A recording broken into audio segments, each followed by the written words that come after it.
Hi, magandang araw po ulit sa inyong lahat, and for our second reading of the day, tingnan naman po natin kung ano po ang makikita natin sa second reading of the day. Ito na po, gagamit po tayo ngayon ng Black Lover Oracle.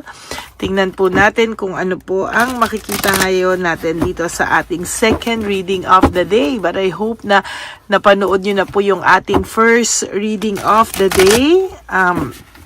Ayan, tingnan po natin ngayon kung ano naman ang makikita natin. So, tingnan po natin ngayon kung ano naman po ang makikita natin po sa ating second reading of the day. So, ayan, tingnan po natin ngayon kung ano po ang makikita natin ngayon for our second reading of the day.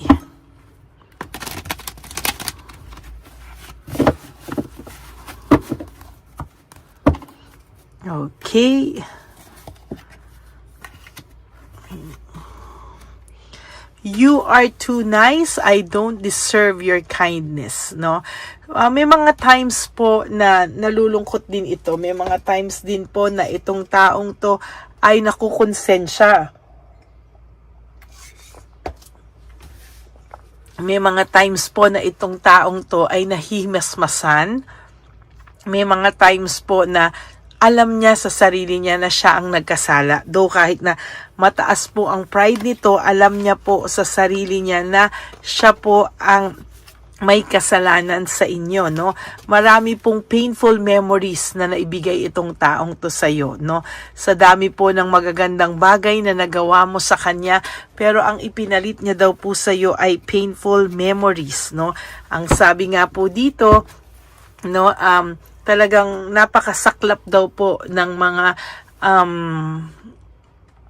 nangyari, no, at naibigay niya sa yung mga alaala, no. Hindi niya man po ginusto, pero hindi naman din kasi masasabing hindi niya ginusto dahil gumawa siya ng isang bagay na makakasakit sa iyo. Though ikaw pa po ang sinisisi na you've triggered me, ikaw daw ang nag-umpisa or ikaw daw ang may kasalanan. Bakit daw niya nagawa ito sa iyo? Ay di wow, no?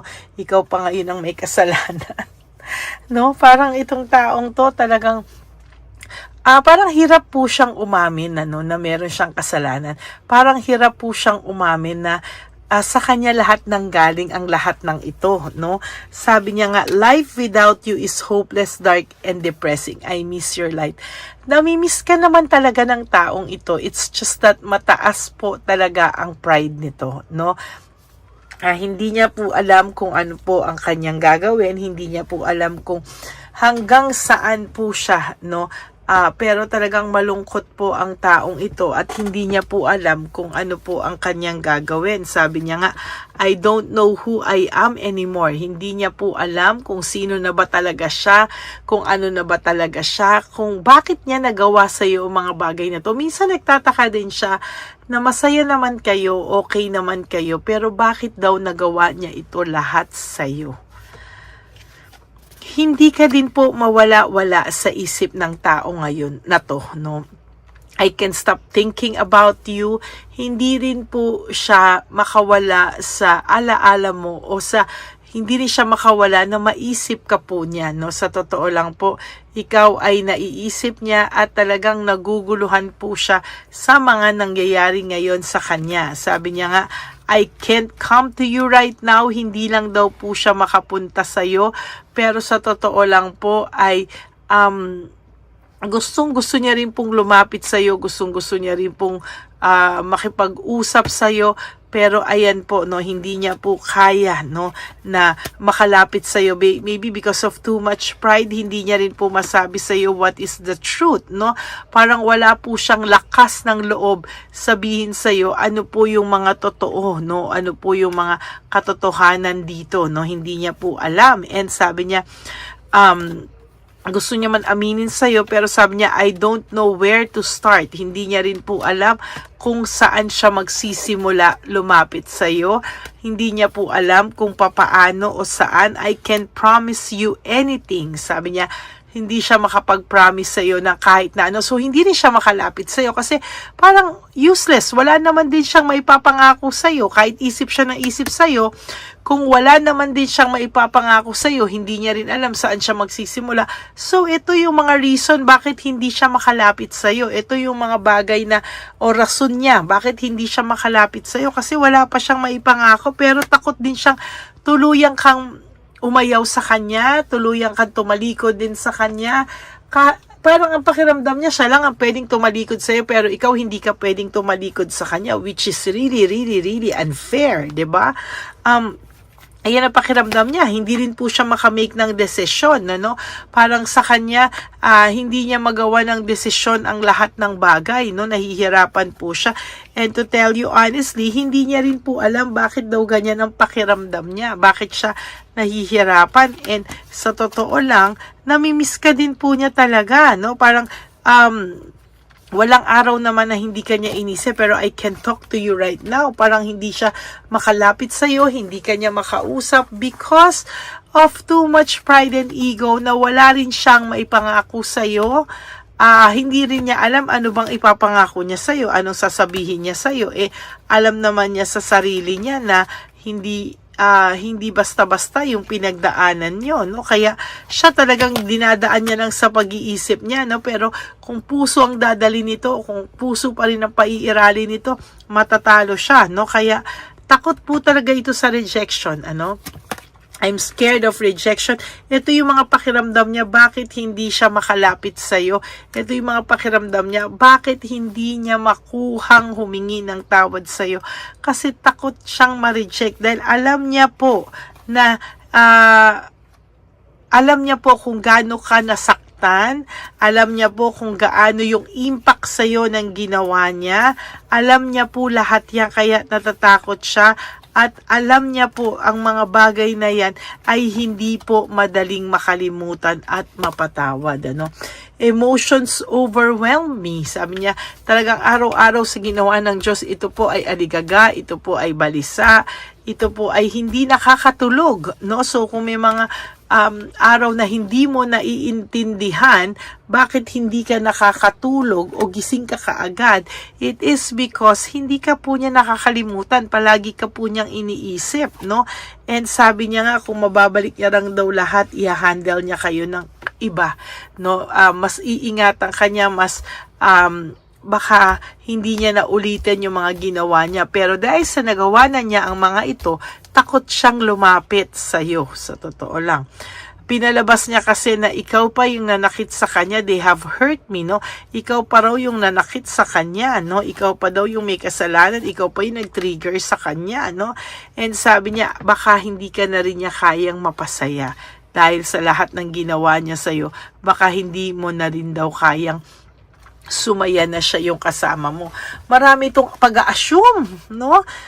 Nakakapagod. Ang dami niyang pag-a-assume, hindi na lang lumapit, no? At kung humingi ng tawad, ngayon kung i-reject mo siya, kasalanan niya yun. Pero at least, kahit papano, luluwag yung pakiramdam niya, knowing na nakahingi siya ng tawad sa'yo. Ang masakla po kasi, hindi po kaya ng ego niya at pride niya na nare-reject siya.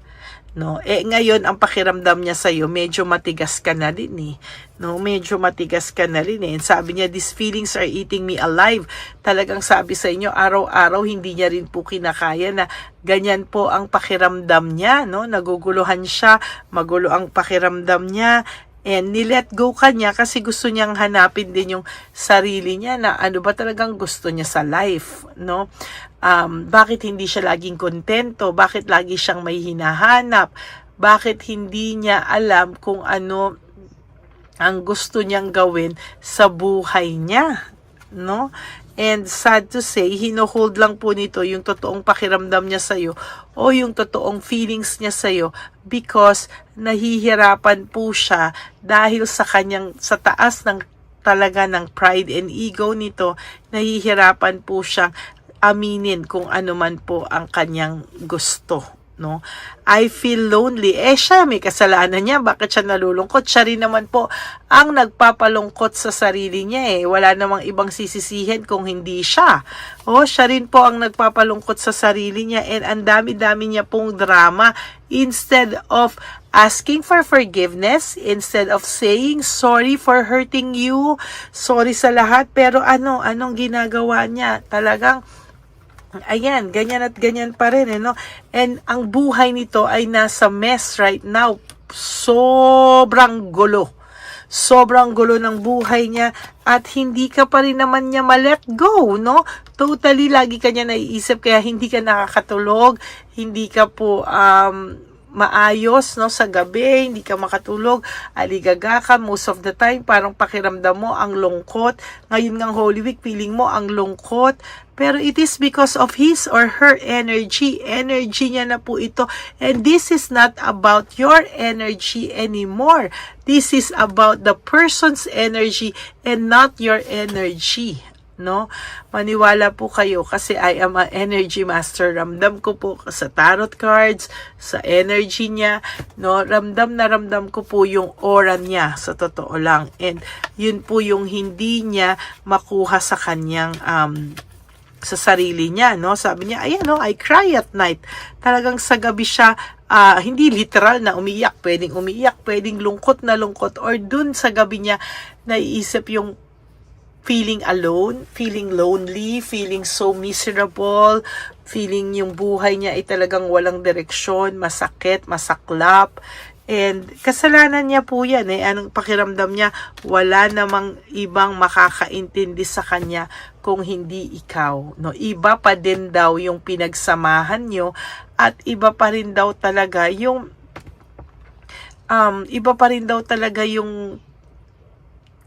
relasyon nyo, yung lalim, yung koneksyon. Pero sinayang niya eh, no? Sinayang niya po talaga. And sa nakikita ko ay mahihirapan po itong taong to sa mga susunod na panahon kapag hindi niya po talaga inamin yan sa sarili niya. Well, sa nakikita ko po, gusto niya rin pong mag-reach out sa iyo. Gusto niya pong mag-reach out, pero parang hindi ka kasi niya matingnan man lang, hindi ka niya kaya kausapin. And sabi niya, I can't even look at you right now. Oh, ayan, no? Hindi nga niya ikaw makausap. I can't even look at you right now. I'm too afraid to talk to you. Yan, takot na takot po siya, no? And sabi niya nga po, I just wish things were different, no? Nag-iisip din naman ito, no, na sana daw hindi ganito, no, yung mga nangyari sa inyo. Hindi gusto niya mag-reach out pero hindi kanya kayang tingnan man lang. Takot na takot siyang kausapin ka. Nagre-resonate ang Black and White Lover Oracle. Sabi niya lang po, I need more time, no? Kailangan niya lang daw talaga ng oras para dito. Pero magre-reach out po ito sa iyo. So yan po ang inyong second reading of the day, no? Kailangan niya lang ng oras pero maniwala ka hindi magre-reach out po ito sa iyo. Hindi niya po yan kakayanin talaga. No, yung lungkot ng nararamdaman niya somehow lalabas at lalabas po yan. Okay? So that is your second reading of the day. I hope na naka-resonate po kayo, and if you do, can you please give me a like and comment down below para alam ko naman po kung ano po ang emotions nyo right at this very moment. And for those of you who would like to have a private reading with me, you may message me po at Lady Lee Elena. That's Ladyly Elena. Nasa dulo po yan ng ating video. Diyan nyo lang po ako makokontak. That is my only official and legit FB and Messenger account. Okay? Aantayin ko po ang mga messages nyo kung gusto nyo po talagang malaman if this energy is really for you, and then you may message me po at Lady Lee Elena. Okay? At ang lagi ko naman po sinasabi sa aking mga ever solid, loyal, and faithful na Lady Elena family is that I love you all from the bottom of my heart. Mahal na mahal ko po kayong lahat. And lagi niyo po sanang tatandaan na when you wake up each day, you do 3 things that will make you happy for the day. Always prioritize yourself, forgive yourself, and always choose to love yourself, because self-love is still the best love of all. And you have to realize that life is so short. Don't make it shorter by stressing yourself from all the pains and heartaches na binigay sa inyo ng kahapon. Just surrender everything to the divine universe and just let go and let God write your life and love story. Ako po ay magbabalik for another set of reading for our third reading of the day. But God bless you all, and I love you all from the bottom of my heart. Bye!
Bigay ni Papa Jesus. Ano sa'yo? Ito pa no. Wait. Pera. Wala na, that's it? Ito po pera. Ito pa pera, oh. Bigay ni Papa Jesus. Kain mo yan, ha? Wala ka na. Okay lang kami. Para sa iyo yan, para sa iyo. Yan ang isip niya pa. Pagkain mo yan, ha? Saan ka pa? Bye-bye. Yung pagkain mo, kunin mo. Isang malis ko. Kayo ba mawakan muna po to? Bakit? Lagay mo lang po dito. Pati po. Pagka po, may bibigay lang po kami sa'yo. Bigay po ni Papa Jesus. Yan, para po sa'yo yan. Ingat po.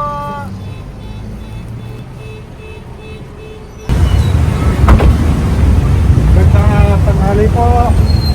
May bigay po si Papa Jesus sa inyo. Salamat po. Salamat po. Ito po. Salamat po. Tigisa po kayo sa Pampaw. Thank you po. God bless po, nanay. Ingat po kayo Apo, apo, apo. Salamat po. God bless.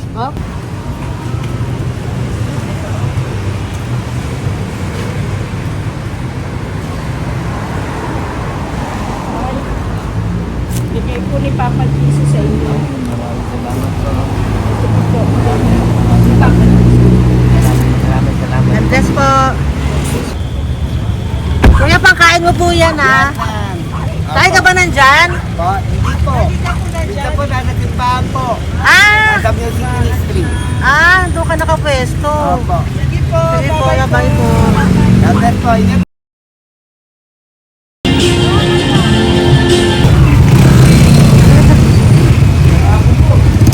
Pabigay po ni Papa Jesus.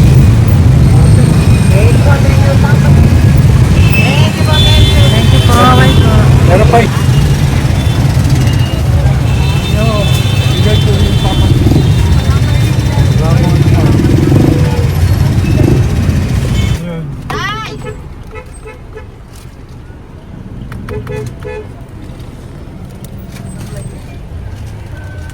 Yun. Day, para sa iyo po, bigay po ni Papa Jesus. Papa Jesus, eh. Day, bye-bye. God bless po, God bless. Para sa iyo po, bigay po ni Papa Jesus. Ayan po, bigay po yan sa iyo ni Papa Jesus. Thank you po. Amen.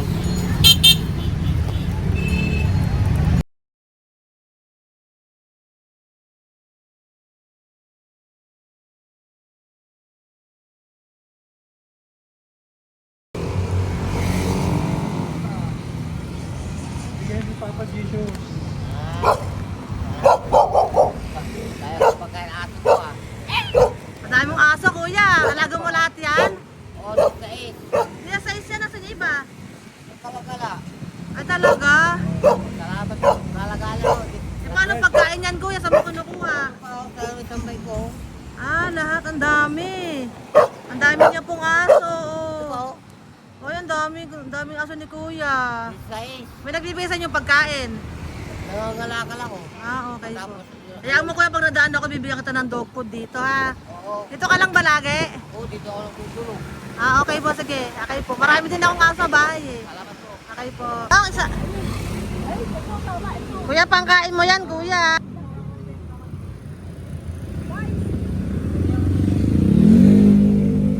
Nangangalakal ka, kuya? Sige po, thank you po. Maraming salamat, ma'am. May pagkain ka, nanay. Sa hirap ng buhay ngayon. Ba't nandito ka, nay? Tagasan ka ba? Yung arthritis ang sakit ko eh. Tagasan ka ba, nay? Sa plado eh. Sa Pladway. Oo. Okay po.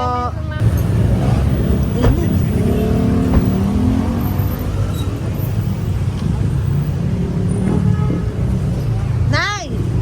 Bibigay ako sa'yo. Matandaan mo na ako. Ito. Hapon po. Pabigay Si po. tatay. Si tatay. Thank you, Nay. Habay po.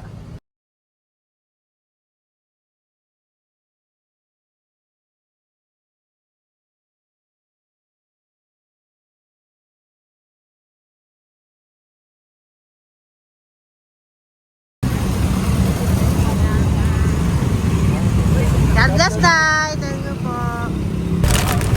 Pabigay po. Ay, bigay po ni Papa Jesus. Salamat po. Bigay po ni Papa Salamat po, Jesus. ate. Ito po, oh. Salamat po. Bigay po ni Papa Jesus. Ito pa po. Salamat po, tay. Salamat po, Bye-bye po. Maraming po salamat. Kayo, ate. Opo, ingat po kayo. Taga saan po kayo? Taga Tayabas, Quezon po kami. Mga aita po kami sa Quezon, mga katutubo. Sige, ingat po. God bless.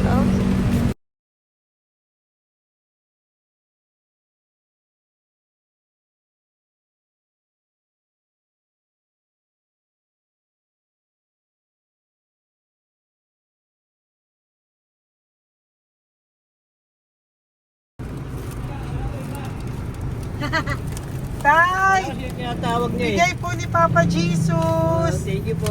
Ayan po. Sobrang Ang sipag mo naman, tay. sipag niyo naman po. Kanina po kasi, taglagas ngayon, taglagas. O, pang merienda niyo po yan, Sige po, ha? salamat po sa inyo. Tapos yung root bags po, Kala ko uwi sino niyo po. binubusinahan niya eh. Sige Sige po, na bye-bye po. Sige po, salamat po. Bye-bye.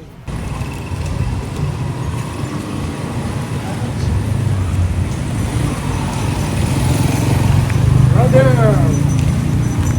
Basta. Pabigay ni Papa Jesus. Para sa'yo. Ang kaya mo yan. Ba't hindi ka makatayo? Na ano ka? Sige, bye-bye. Hello po! Para sa inyo po, bigay ni Papa Jesus. Thank you very much. Sige po, bye-bye po. God bless you.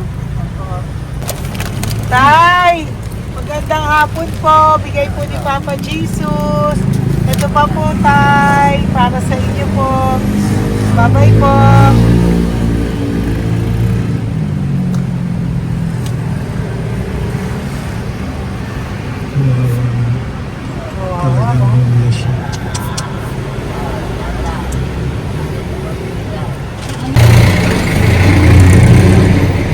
Ate! Ate, Ano lang, baka maano siya. Ito po, oh, bigay po sa'yo ni Papa Jesus.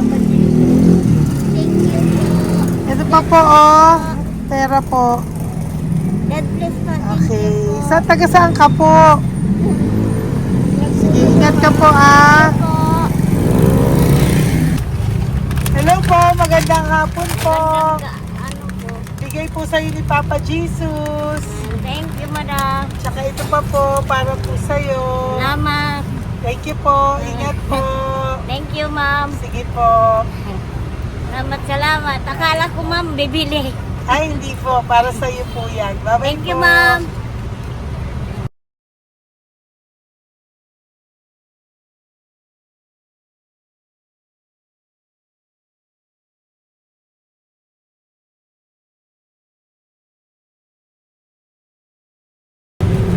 Hi. Hirap na hirap. Bibigay po ako ng goso.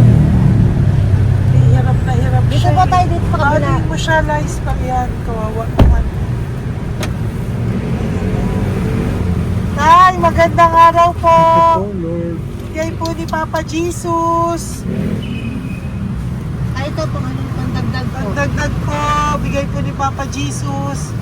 Thank you po. Thank you po. Kawawa naman.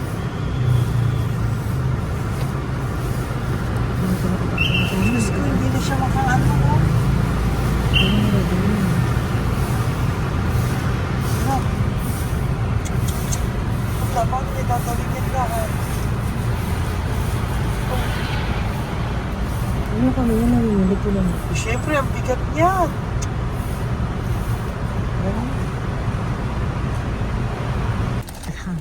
Kaya, bigay sa'yo ni Papa Jesus. Sige po, ma'am.